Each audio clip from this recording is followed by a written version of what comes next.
Hello दोस्तों, राष्ट्रीय आंदोलन की हमारी इस सीरीज़ में ये हमारा दूसरा वीडियो है। आइए देखते हैं। सिल्क पेपर षड्यंत्र केस 1915 क्या था ये?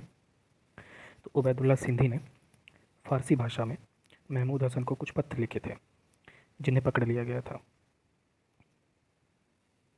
एहरार आंदोलन 1906 नेतृत्वकर्ता कौन थे? तो बंगाल के राष्ट्रवादी मुसलमानों ने हकीम अजमल खां की अध्यक्षता में यह आंदोलन किया था। इसका उद्देश्य क्या था? राष्ट्रीय आंदोलन में भाग लेना। राजद्रोह सभा अधिनियम 1911 तो सरकार के विरुद्ध सभाएं करने पर कठोर दंड की व्यवस्था की गई थी। तो इसमें लाला लाजपत राय और अजीत सिंह को गिरफ्तार कर लिया गया था।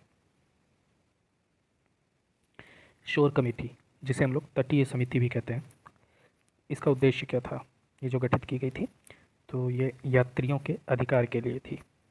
और इसमें सदस्य कौन कौन थे? Rahim, Balwant, Sohanlal. Indian Independence League का गठन किसने किया था? रास बिहारी बोस। गदर क्रांति का प्रमुख कारण क्या था? प्रथम विश्व युद्ध का शुरू होना। लखनऊ अधिवेशन देखते हैं 1916। इसके अध्यक्ष कौन थे? AC मजुमदार, अंबिकाचरण मजुमदार। इसमें नरम दल और गरम दल मिल गए थे 1916 के अधिवेशन में। उसको मिलाने का काम किसने किया था? तिलक और एनी बेसेंट ने। 1916 के अधिवेशन में मुस्लिम लीग भी कांग्रेस में शामिल हो गई थी। तो मुस्लिम लीग और कांग्रेस को मिलाने का काम किसने किया था? तिलक और जिन्ना ने। इसके बारे में इसमें मुस्लिम लीग के पृथक निर्वाचन को स्वीकार कर लिया गया था 1916 के अधिवेशन में, जिसका विरोध किसने किया था? मदन मोहन मालवीय ने। जो मुस्लिम लीग है फिर कांग्रेस से अलग कब हुई थी? 1922 असहयोग आंदोलन के साथ ही अलग हो गई थी। नोट क्या है? लखनऊ अधिवेशन में गांधी जी ने भाग लिया था, ठीक। और इस समय गोखले और फिरोज शाह मेहता की मृत्यु भी हो चुकी थी।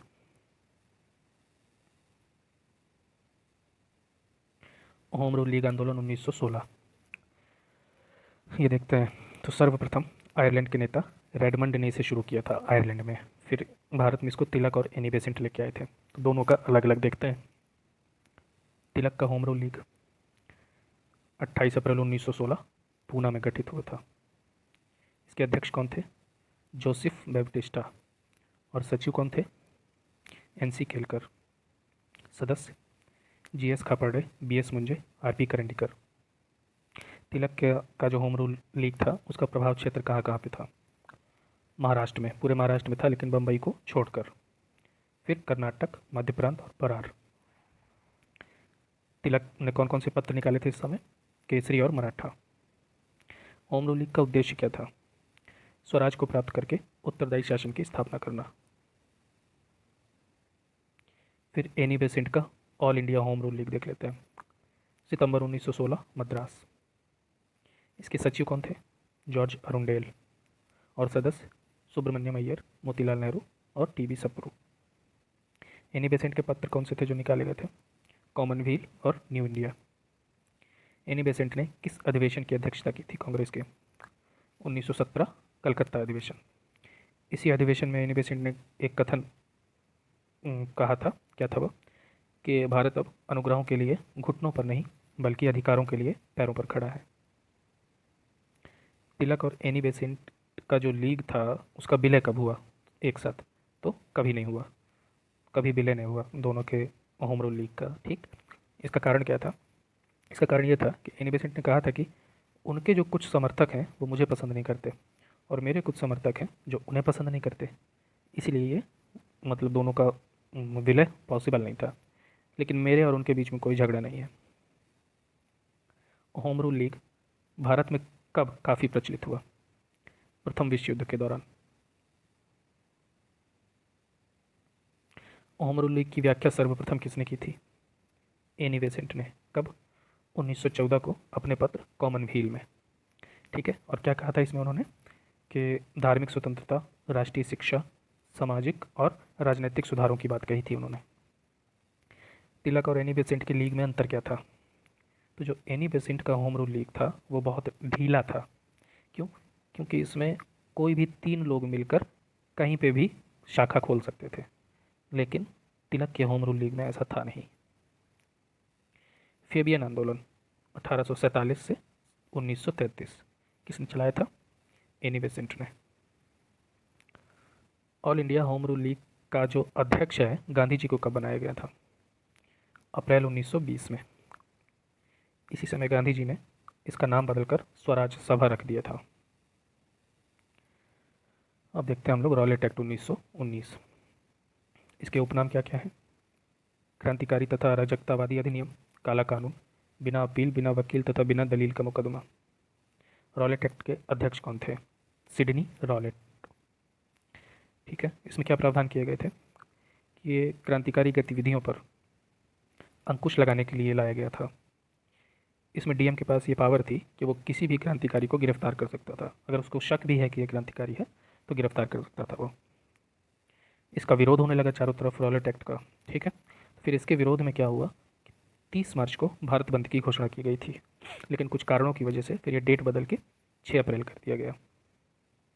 रॉलेट एक्ट के दौरान ही जलियांवाला बाग हत्याकांड हुआ था। कब हुआ था? 13 अप्रैल 1919। कारण क्या था? डॉक्टर सत्यपाल और सैफुद्दीन किचलू को गिरफ्तार कर लिया गया था।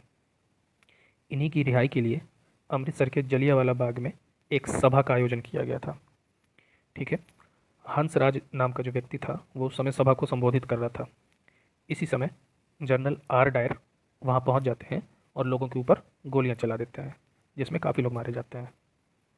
अब जलियांवाला बाग हत्याकांड की जांच के लिए एक कमेटी बनाई जाती है, हंटर कमेटी 1919। ठीक है, तो हत्याकांड की जांच के लिए ये अंग्रेजों द्वारा गठित की गई थी। इसमें कुल 8 सदस्य थे। कौन कौन से? Hunter Ruskin Barlow, Smith rice, ठीक, सुल्तान अहमद, बजाज शीतलवाड़ और जगत नारायण। हंटर कमेटी ने जब रिपोर्ट प्रस्तुत की तो इसके अनुसार मात्र 379 लोग मारे गए थे और 1000 लोग घायल हुए थे। और इसने क्या किया? आर डायर का सपोर्ट किया और आर डायर के बचाव में इग्नेडिटी बिल पास किया। ठीक, फिर क्या होता है कि 1940 ईस्वी में लंदन में किसने जनरल ओ डायर को गोली मार दी थी? उधम सिंह ने। तो वजह क्या थी कि जनरल ओ डायर जो थे उन्होंने आदेश दिया था गोली चलाने का, और गोली किसने चलाई थी? आर डायर ने। अब आते हैं, जब देखते हैं कि हंटर कमेटी, भारतीय देखते हैं कि हंटर कमेटी लीपापोती कर रही है आर डायर को बचाने के लिए, तो भारतीय करते क्या है? खुद एक जांच कमेटी बनाते हैं जिसका नाम क्या था? तहकीकात कमेटी 1919। तो हत्याकांड की जांच के लिए कांग्रेस के द्वारा गठित की गई थी, जिसके अध्यक्ष कौन थे? मदन मोहन मालवीय। और सदस्य कौन थे? गांधी जी, प्रफुल्ल जयकर, मोतीलाल नेहरू, सी आर दास, अब्बास तैयब जी। अब यही जलियांवाला बाग हत्याकांड के विरोध में काफ़ी कुछ हुआ था। तो जैसे नाइटहुड की उपाधि किसने त्याग दी थी? रविंद्रनाथ टैगोर ने। वायसराय की परिषद से इस्तीफा दिया, शंकर नारायण ने। जूलू और बोअर पदक वापस किए, गांधी जी ने। सरकारी गवाह कौन बन गया था? हंसराज। डंडा फौज का गठन किसने किया? चिमनलाल ने। किसने इस हत्याकांड को जानबूझकर की गई हत्या कहा था? एंड्रयूज ने। ब्रिटिश सरकार शैतान है, हम इसका सहयोग नहीं करेंगे, ये किसने कहा था? गांधी जी ने। रॉलेट एक्ट के समय वायसराय कौन था? चेम्सफोर्ड। रॉलेट एक्ट के लिए गांधी जी ने कौन से राजनीतिक मंच का प्रयोग किया था? होम रूल लीग, खिलाफत आंदोलन और सत्याग्रह। जलियांवाला बाग हत्याकांड में कांग्रेस जांच समिति की रिपोर्ट का प्रारूप किसने लिखा था? गांधी जी ने। जलियांवाला बाग हत्याकांड को किसने निवारक हत्या कहा था? मॉन्टेग्यू ने। रॉलेट एक्ट किस कमेटी की सिफारिश पर आधारित था? सोडिशन कमेटी। कांग्रेस ने रॉलेट एक्ट का विरोध क्यों किया था? क्योंकि ये व्यक्तिगत स्वतंत्रता को सीमित करता था। अखिल भारतीय राजनीति में गांधी जी का पहला साहसिक कदम क्या माना जाता है? रॉलेट सत्याग्रह। रॉलेट एक्ट के विरोध में किसने लगान न देने का आंदोलन चलाया था? स्वामी श्रद्धानंद। अब चलते हैं हम लोग गांधी युग के बारे में देखते हैं। तो गांधी जी का जन्म कब हुआ था? 2 अक्टूबर 1869, गुजरात के पोरबंदर। इन्होंने मैट्रिक की परीक्षा कहाँ से पास की? Alfred college. और कॉलेज की परीक्षा भावनगर से। बैरिस्ट्री की पढ़ाई के लिए ब्रिटेन कब गए थे? 1888। फिर ये भारत वापस आए और राजकोट में वकालत शुरू की, कब? 1891। 1893 में क्या हुआ था गांधी जी के साथ? तो ये अब्दुल्ला का केस लड़ने के लिए अफ्रीका गए तथा डरबन न्यायालय में पंजीकरण कराया, और डरबन न्यायालय में पंजीकरण कराने वाले ये पहले भारतीय थे। गांधी जी के साथ एक रंगभेद की घटना घटित हुई थी। क्या थी वो? कि अफ्रीका में ही प्रिटोरिया जाते समय मोरित्सबर्ग नामक रेलवे स्टेशन में आधी रात को इन्हें उतार दिया जाता है। ठीक। फिर 1901 इन्होंने, गांधी जी ने क्या किया? कलकत्ता अधिवेशन में भाग लिया, और फिर 1902 में पुनः अफ्रीका चले गए। फिर कुछ दिन वहीं रहे। अब 1915 में ये वापस आएंगे वहाँ से। तब तक वहाँ पे काफ़ी कुछ काम करते हैं गांधी जी।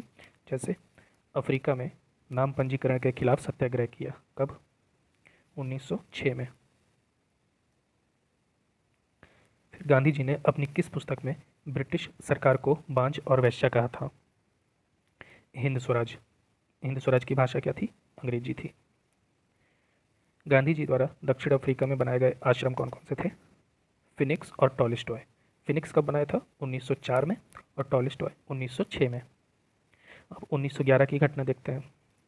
तो दक्षिण अफ्रीका में गांधी जी ने विवाह पंजीकरण के खिलाफ सत्याग्रह किया था।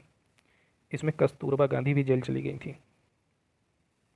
1899 में बोअर के युद्ध में किसने अंग्रेजों का साथ दिया था? गांधी जी। 9 जनवरी 1915। इस दिन गांधी जी भारत वापस आए थे, इसीलिए 9 जनवरी को भारतीय प्रवासी दिवस मनाया जाता है। ठीक है। फिर भारत जब यहाँ पे वापस आए तो इसके बाद गांधी जी ने क्या किया? साबरमती में सत्याग्रह आश्रम की स्थापना की थी। गांधी जी को साबरमती का संत किसने कहा था? Anusuiya Beg. Home rule league के समय गांधी जी कहाँ पर थे? तो फिक्स नहीं है कहाँ पे थे, लेकिन दो में से एक जगह थे, या तो हरिद्वार या फिर BHU। अब चंपारण सत्याग्रह देखते हैं, 1917। कारण क्या था? किसानों ने तिनकठिया प्रथा को लेकर विद्रोह कर दिया था। अतः राजकुमार शुक्ला ने क्या किया? गांधी जी को आमंत्रित किया। वहीं 1916 के अधिवेशन में राजकुमार शुक्ला ने आमंत्रित किया था गांधी जी को। इसका परिणाम क्या हुआ? गांधी जी गए वहाँ पे, सत्याग्रह किया चंपारण में। परिणाम क्या हुआ? सत्याग्रह सफल हो गया और 25% राजस्व को वापस हो गया, राजस्व वापस हो गया था। ठीक। यहीं पर गांधी जी को महात्मा की उपाधि किसने दी थी? रविंद्रनाथ टैगोर ने। और इस चंपारण सत्याग्रह का विरोध किसने किया था? MG रंगा ने। फिर है अहमदाबाद मिल आंदोलन 1918। कारण क्या था? प्लेग बोनस समाप्त करने के कारण, मतलब प्लेग बोनस मिला नहीं था मजदूरों को, उसी वजह से मजदूरों ने क्या किया था? विद्रोह कर दिया था। तब DM ने स्वयं गांधी जी को आमंत्रित किया था। परिणाम क्या हुआ? कि गांधी जी ने मिल मालिकों से बातचीत करके 20% बोनस देने को कहा, 20% बोनस मिल जाए। लेकिन मजदूर ज़्यादा चाहते थे, तो मजदूर मान नहीं रहे थे, और उल्टा गांधी जी के ऊपर ही आरोप लगा दिया कि गांधी जी मिल मालिकों से मिल गए हैं। तब गांधी जी ने सत्याग्रह किया, और गांधी जी ने क्या किया? भूख हड़ताल कर दी, और भूख हड़ताल करने के बाद फिर 35% बोनस दिलाया मजदूरों को। अहमदाबाद मिल आंदोलन में जो अनुसुईया बेग थी वो गांधी जी की सहयोगी थी, जबकि अम्बालाल साराभाई विरोधी थे, क्योंकि मिल इन्हीं की थी, अम्बालाल साराभाई की।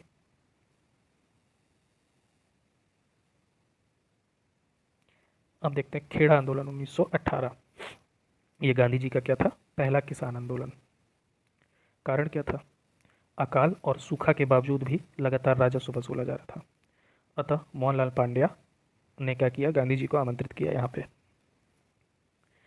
गांधी जी के पिता करमचंद गांधी किन क्षेत्रों के दीवान थे? पोरबंदर, बंकानेर और राजकोट। गांधी जी के पिता करमचंद गांधी के बचपन का नाम क्या था? कबा। दक्षिण अफ्रीका में नटाल इंडियन कांग्रेस की स्थापना किसने की थी? गांधी जी ने, 1894 में। यहीं पर गांधी जी ने एक समाचार पत्र निकाला था। कौन सा था? Indian opinion. किन किन भाषाओं में निकला था यह? हिंदी, अंग्रेजी, तमिल और गुजराती।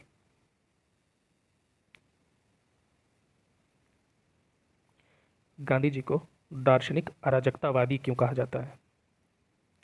क्योंकि इनके विचारों में आदर्शवाद की जगह व्यवहारिक आदर्शवाद दिखाई पड़ता है। मार्क्स की तरह गांधी जी भी राज्य को हटाने की इच्छा रखते थे कि राज्य नहीं होना चाहिए। लुई फिशर से किसने कहा था कि मैं सच्चा समाजवादी हूँ और मेरे समाजवाद का अर्थ है सर्वोदय? गांधी जी ने। गांधी जी ने किसे अग्निबाण की संज्ञा दी थी? उपवास को। ठीक। तो गांधी जी जो थे श्रम को असाधारण महत्व देते थे। इन्होंने अपने सत्याग्रह में हड़ताल को सबसे नीचे रखा था, जबकि उपवास को सबसे ऊपर। गांधी जी ने बम्बई में अपने विधि कार्यालय की स्थापना कब की थी? 1901 में। गांधी जी ने किस प्रकार सत्ता के विकेंद्रीकरण पर बल दिया है? ठीक है, वे ग्राम पंचायतों को आत्मनिर्भर बनाना चाहते थे। गांधी जी ने दक्षिण अफ्रीका में अपने संघर्षों को क्या नाम दिया था? निष्क्रिय प्रतिरोध। ठीक। लेकिन बाद में इसकी जगह सत्याग्रह शब्द को चुना, क्योंकि जो निष्क्रिय प्रतिरोध है वो एक राजनीतिक अस्त्र है और सत्याग्रह जो है एक नैतिक शक्ति है। धर्मनिरपेक्ष लेखकों में गांधीवादी विचारधारा को सर्वाधिक प्रभावित किया किन लेखकों में? कौन से लेखक थे वो? तो थोरो, रस्किन और टॉलस्टॉय। ये देखते हैं यहाँ पे। सविनय अवज्ञा और करबंदी की जो प्रेरणा है वो गांधी जी ने किससे प्राप्त की थी? थोरो से। शारीरिक श्रम का आदर करना कहाँ से सीखा था? रस्किन से। ईश्वर का राज्य तुम्हारे भीतर है, ये कहाँ से ग्रहण किया था गांधी जी ने? टॉलस्टॉय से। गांधी जी को राष्ट्रपिता किसने कहा था? सुभाष चंद्र बोस ने। नोआखली काल में गांधी जी के सचिव कौन थे? प्यारेलाल। और व्यक्तिगत चिकित्सक कौन थे? सुशीला नैयर। कपड़ा व्यापारी जमनालाल बजाज के बारे में देखते हैं। ये कांग्रेस के कोषाध्यक्ष थे। इन्होंने अपनी कौन सी उपाधि त्याग दी थी? राय बहादुर की। और एक संघ की स्थापना की थी इन्होंने। कौन सा संघ था? गांधी सेवा संघ। अब देखते हैं चार्ल्स एंड्रयूज, जिन्हें दीनबंधु एंड्रयूज भी कहा जाता है, इनके बारे में। तो ये किस कॉलेज के प्राध्यापक थे? Saint Stephen college, Delhi. इन्होंने ऑल इंडिया ट्रेड यूनियन की अध्यक्षता भी की थी। तो ऑल इंडिया ट्रेड यूनियन के अध्यक्ष कब रहे थे ये? तो 1925 से 1927 तक। गोलमेज सम्मेलन के दौरान किसके साथ लंदन गए थे ये? गांधी जी के साथ। क्या गांधी जी स्वाधीनता के समय कांग्रेस के सदस्य थे? नहीं थे। इन्होंने 1934 में कांग्रेस से इस्तीफा दे दिया था गांधी जी ने, और इसके बाद औपचारिक रूप से वे कभी भी कांग्रेस के सदस्य नहीं रहे। गांधी जी ने जोहान्सबर्ग में अपनी लॉ फर्म की स्थापना कब की थी? 1903 में। और यहीं पर इन्होंने ट्रस्टीशिप के सिद्धांतों को लागू किया था।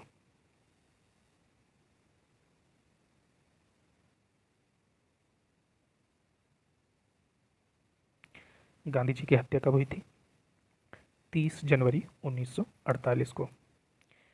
इस पर किसने कहा था कि हमारे जीवन से प्रकाश चला गया? जवाहरलाल नेहरू ने। गांधी जी के अनुसार हिंसा का क्रूरतम रूप क्या है? गरीबी का स्थायित्व। गांधी जी दक्षिण अफ्रीका में कितने वर्ष तक रहे? 21 वर्ष तक टोटल, 1893 से 1915 तक। गांधी जी जो थे अनटू दी लास्ट के कौन से संदेश से सर्वाधिक प्रभावित थे? ये था व्यक्ति का कल्याण सबके कल्याण में निहित है। गांधी जी ने किस जेल को मंदिर की संज्ञा दी थी? यरवदा जेल, पूना। गलत साधन हमें कभी भी सही उद्देश्य तक नहीं ले जाते हैं। जो नैतिक दृष्टि से गलत है वो राजनीतिक दृष्टिकोण से भी कभी सही नहीं हो सकता। ये किसने कहा था? गांधी जी ने।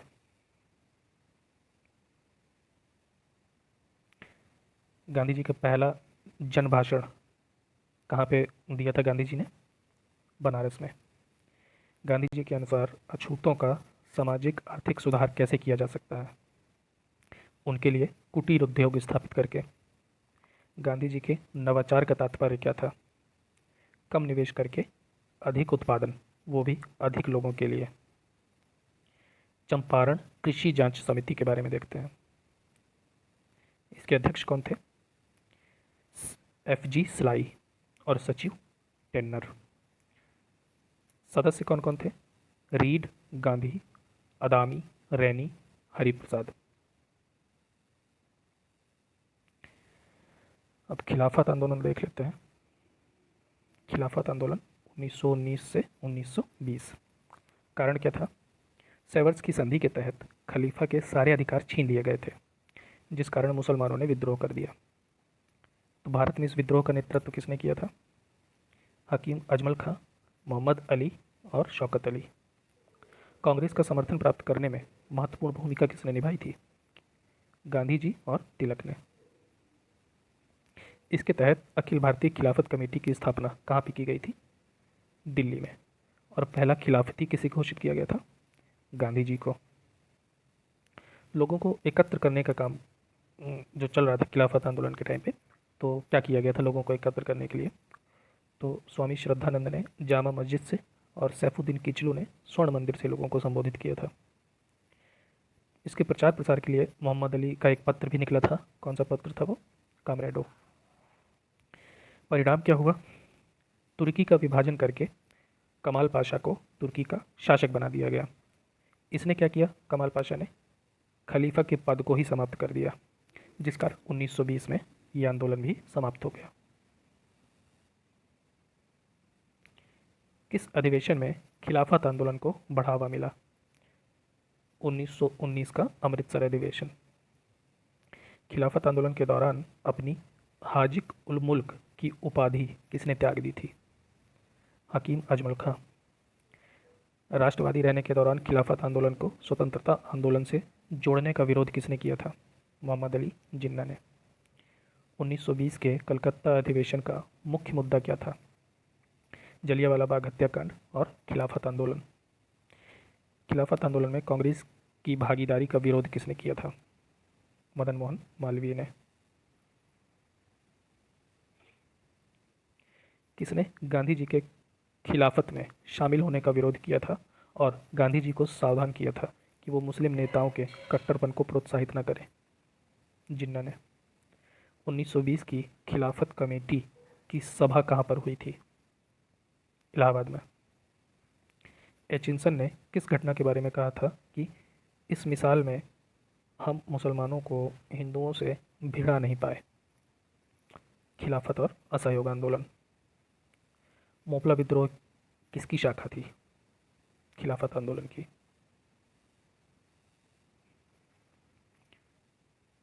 अब आते हैं हम लोग असहयोग आंदोलन 1920 से 22 तक चला था जो। तो कलकत्ता का विशेष अधिवेशन सितंबर 1920। ठीक। तो इसके अध्यक्ष कौन थे? लाला लाजपत राय। इसमें क्या हुआ था? असहयोग आंदोलन का प्रस्ताव पास नहीं हो पाया था। फिर कलकत्ता का कांग्रेस का नियमित अधिवेशन हुआ, नागपुर अधिवेशन दिसंबर 1920। इसके अध्यक्ष कौन थे? वीर राघवाचारी। यहाँ पर जो असहयोग का प्रस्ताव था वो पूर्ण बहुमत से पास हो गया था। अच्छा, जो असहयोग आंदोलन था उसका उद्देश्य क्या था? उद्देश्य था सरकारी उपाधियों का त्याग, स्कूल, कचहरी और विदेशी वस्तुओं का बहिष्कार। इसमें क्या किया गया था कि एक वर्ष में स्वराज को प्राप्त करने का लक्ष्य रखा गया था, जो पूरा नहीं हो सका। इसमें विदेशी वस्तुओं के बहिष्कार को किसने निष्ठुर बर्बादी कहा था? रविंद्रनाथ टैगोर ने।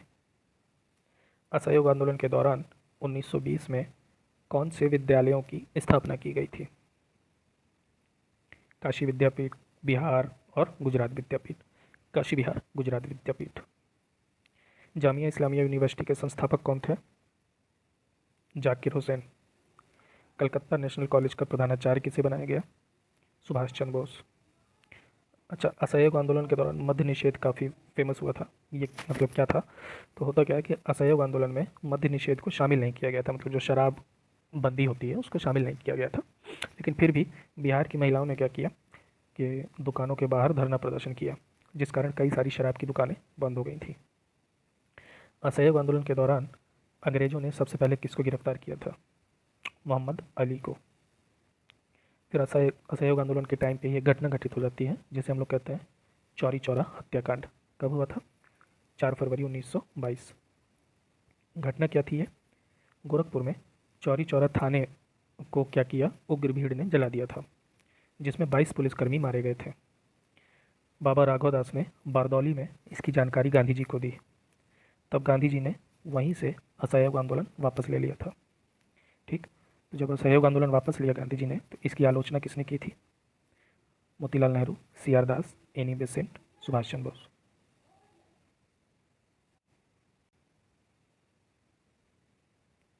ठीक, तो पहले असहयोग आंदोलन का विरोध किया, लेकिन बाद में उन्होंने ही प्रस्ताव को पेश किया। कौन थे वह व्यक्ति? सी आर दास। असहयोग आंदोलन वापस लेने के कारण गांधी जी के खिलाफ निंदा प्रस्ताव किसने पेश किया था? बी एस मुंजे ने। 1919 से 1938 तक बीएचयू के कुलपति कौन रहे थे? मदन मोहन मालवीय। गांधी जी द्वारा चलाया गया पहला जन आंदोलन कौन था? असहयोग आंदोलन। राहुल सांकृत्यायन असहयोग आंदोलन में किस क्षेत्र से सक्रिय थे? छपरा से। बिहार का छपरा जो है वहीं पे। असहयोग आंदोलन के दौरान किसने पटना कॉलेज छोड़ दिया था जबकि उनकी परीक्षा के केवल 20 दिन ही बचे थे? जयप्रकाश नारायण। ठीक, नेक्स्ट है स्वराज पार्टी 1923। तो असहयोग आंदोलन जब बंद हो गया तो उसी के विरोध में स्वराज पार्टी आई थी कि भाई असहयोग आंदोलन बंद हो गया, अब हम स्वराज पार्टी शुरू करेंगे। तो इसके अध्यक्ष कौन थे स्वराज पार्टी के? सी आर दास। और महामंत्री मोतीलाल नेहरू। इसका उद्देश्य क्या था? कि असेंबली के चुनाव में भाग लेकर सरकार की कार्यवाही में बाधा पहुंचाना। ठीक, तो किस अधिवेशन में स्वराज पार्टी को चुनाव लड़ने की अनुमति मिल गई थी? काकीनाडा अधिवेशन 1923। चुनाव भी हुआ। चुनाव में क्या हुआ? 101 सीटों में से 42 सीटों पर स्वराज पार्टी की जीत हुई। ठीक, स्पष्ट बहुमत कहाँ मिला था स्वराज पार्टी को? मध्य प्रांत में। और सबसे बड़ी पार्टी के रूप में कहाँ उभर के सामने आई थी? यूपी और महाराष्ट्र में। अब स्वराज पार्टी की उपलब्धियां देखते हैं। कलकत्ता का मेयर किसे बनाया गया? सी आर दास को। कलकत्ता नगर निगम के अधिशासी अभियंता कौन बने? सुभाष चंद्र बोस। इलाहाबाद का मेयर जवाहरलाल नेहरू। पटना का मेयर राजेंद्र प्रसाद। अहमदाबाद के मेयर विट्ठल भाई पटेल। तो विट्ठल भाई पटेल जो थे 1925 में इन्हें केंद्रीय लेजिस्लेटिव असेंबली का अध्यक्ष बना दिया गया था। अच्छा, स्वराज पार्टी कब निष्प्रभावी हो गई थी? 1925 में सी आर दास की मृत्यु के बाद। ठीक, मुंडी मेन कमेटी ये क्या थी? 1919 के अधिनियम की जांच के लिए थी। स्वराज पार्टी के गठन में मोतीलाल नेहरू और सी आर दास के अलावा और किसका योगदान था? श्रीनिवास आयंगर और एनसी केलकर। देशबंधु किसे कहा जाता है? चित्तरंजन दास को। स्वराज आम जनता के लिए होना चाहिए, ना कि एक वर्ग के लिए, ये किसने कहा था? चित्तरंजन दास ने। 1922 में इंडिपेंडेंस पार्टी बनाने का निर्णय किसने लिया था? मदन मोहन मालवीय और मोतीलाल नेहरू। हिंदू महासभा के संस्थापक सदस्य कौन थे? मदन मोहन मालवीय। स्वराज पार्टी का निर्माण करने के लिए कांग्रेस के अध्यक्ष पद से इस्तीफा किसने दे दिया था? सी आर दास ने। केंद्रीय विधानसभा में स्वराज पार्टी का समर्थन किसने किया था? जिन्ना ने। गांधीदास पैक्ट कब आया था? नवंबर 1924 को। और इसमें कौन कौन शामिल थे? गांधी जी, सी आर दास और मोतीलाल नेहरू। ठीक, तो गांधीदास तो मेन रूप से दो ही लोग थे, गांधी और सी आर दास। मोतीलाल नेहरू अलग से शामिल थे। ये और देखते हैं हम लोग। मॉस्को कम्युनिस्ट यूनियन से 10 भारतीयों को आंदोलन चलाने के लिए भेजा गया था। इन सबको पकड़कर कौन सा केस चलाया गया था? पेशावर षड्यंत्र केस 1922-23। और इसमें इन लोगों के वकील कौन थे? अब्दुल्ला कादिर। कानपुर षड्यंत्र केस 1924 ये क्या था? तो इसमें मुकदमे के दौरान भारत से बाहर कौन था? एम एन राय और आर एल शर्मा। अब बीमारी की वजह से रिहा किसको कर दिया गया था? सिंगारवेलु चेट्टियार को। मेरठ षड्यंत्र केस 1929 से 1933, इसमें किसने कहा था कि मैं एक क्रांतिकारी कम्युनिस्ट हूँ? मुजफ्फर अहमद ने। इनको क्या किया गया था? आजीवन काला पानी की सजा दी गई थी। इनके विरुद्ध सार्वजनिक सुरक्षा विधेयक को किसने पास नहीं होने दिया था? जो उस मेरठ षड्यंत्र केस के आरोपी थे, तो उनके विरुद्ध सार्वजनिक सुरक्षा विधेयक को किसने पास नहीं होने दिया था? कांग्रेस ने। आइंस्टीन, वेल्स, हेराल्ड लास्की और रूजवेल्ट ने किसके अभियुक्तों का समर्थन किया था मेरठ षड्यंत्र केस के? अब देखते हैं हम लोग H R A Hindustan Republican association 1924 Kanpur. संस्थापक कौन थे? सचिंद्र सान्याल। सदस्य कौन थे? भगत सिंह, सुखदेव, भगवती चरण बोहरा, चंद्रशेखर आज़ाद, रामप्रसाद बिस्मिल और योगेश चटर्जी। एच की शाखाएं कहाँ कहाँ पे थी? यूपी, बिहार, दिल्ली, पंजाब, बंगाल, मद्रास। एच का उद्देश्य क्या था? गांधी जी की अहिंसा की निरर्थकता का प्रचार प्रसार करना तथा पूर्ण स्वतंत्रता के लिए प्रत्यक्ष कार्यवाही और क्रांति को अपनाना, साथ ही संघीय गणतंत्र की स्थापना करना। एच के सदस्यों ने धन एकत्रित करने के लिए किसको निशाना बनाया था? सरकारी कोष को। एच के जो सदस्य थे उन्होंने एक घटना को अंजाम दिया था जिसको कहते हैं काकोरी कांड। कब हुआ था? 9 अगस्त 1925। घटना क्या थी? सहारनपुर से लखनऊ जाने वाली 8 टाउन मालगाड़ी को लूट लिया गया था। इसमें कुल 29 लोग गिरफ्तार हुए थे। ठीक, 29 लोगों में जिसमें लंबी सज़ा कितनों को हुई थी? 17 को, आजीवन कारावास 4 को और फांसी 4 को। ये जो 4 लोगों को फांसी हुई थी, कहाँ कहाँ किसको किसको हुई थी वो देख लेते हैं।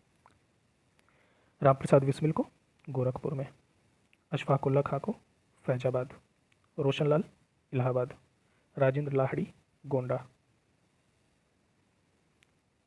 अब देखते हैं HSRA Hindustan socialist Republican association. तो HRA जब बंद हो गया तो HRA की जगह पे HSRA का गठन किया गया। कब किया गया? 1928 दिल्ली में। संस्थापक कौन थे? चंद्रशेखर आज़ाद। और सदस्य कौन थे? भगत सिंह, सुखदेव, भगवती चरण बोहरा, जयदेव, विजय कुमार, शिव वर्मा। ठीक, तो इन सारे सदस्यों में यूपी से कौन था? विजय कुमार। तो इस वीडियो में यहीं तक रहने देते हैं। मिलते हैं नेक्स्ट वीडियो में। Thank you.